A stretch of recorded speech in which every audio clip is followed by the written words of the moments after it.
Assalamualaikum warahmatullahi wabarakatuh. Saya Vira Sulistiawati dari kelas 12 MIPA 5. Di sini saya ingin menjelaskan tentang alat dan bahan pembuatan kue cubit Oreo.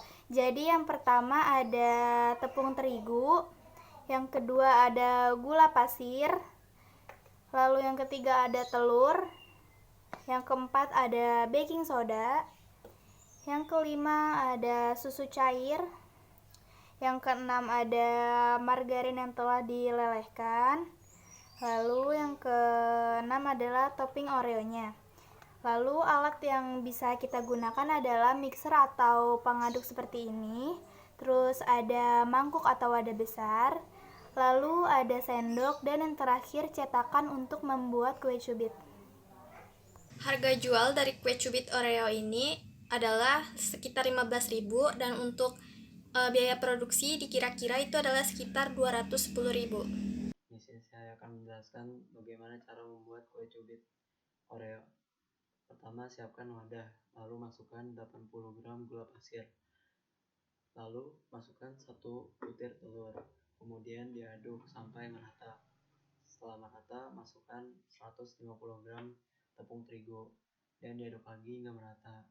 Setelah itu, masukkan 125 ml susu cair ke dalam adonan dan aduk lagi hingga merata.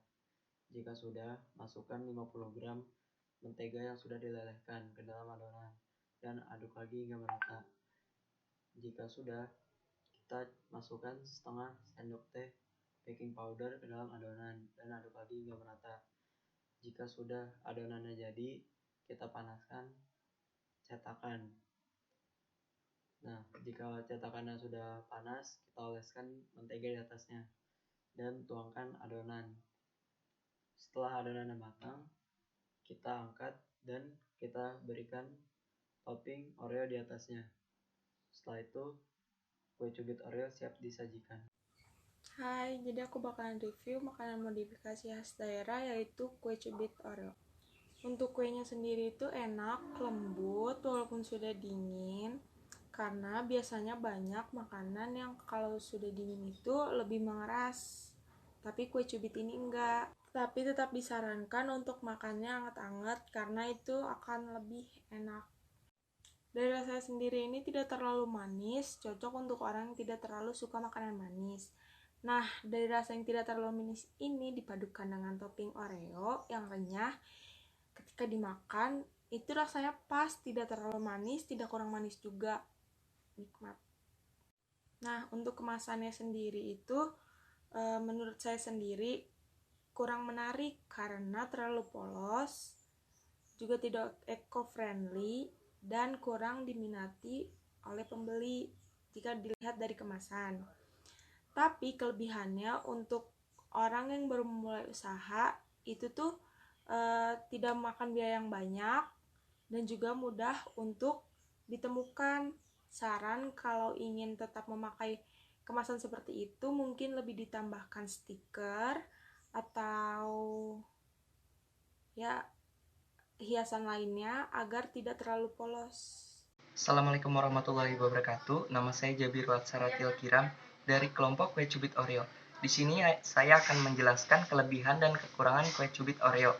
Kelebihan yang pertama adalah kue cubit ini memiliki penampilan yang sederhana, rasa yang enak, bikin siapa saja yang memakannya dimanjakan oleh kue ini.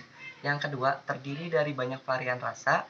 Yang ketiga, disajikan kurang dari 5-10 menit. Yang keempat, cara pembuatan yang sangat mudah. Yang kelima, produk higienis dan harga yang sangat terjangkau. Kekurangannya adalah tidak diperuntukkan oleh orang yang sedang diet. Adapun strategi pemasaran yang dapat kami lakukan. Yang pertama itu dari mulut ke mulut. Promosi ini merupakan promosi yang paling sederhana serta tidak memerlukan banyak biaya untuk melakukannya. Cukup menceritakan kepada teman-teman kita atau keluarga, sehingga secara tidak langsung semua konsumen akan mengetahui usaha yang kita jalankan.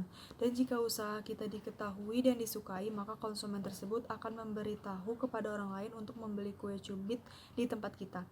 Yang kedua itu dengan media internet. Promosi juga dapat dilakukan dengan menggunakan media internet seperti melalui Facebook, Twitter, Instagram, dan lain-lain.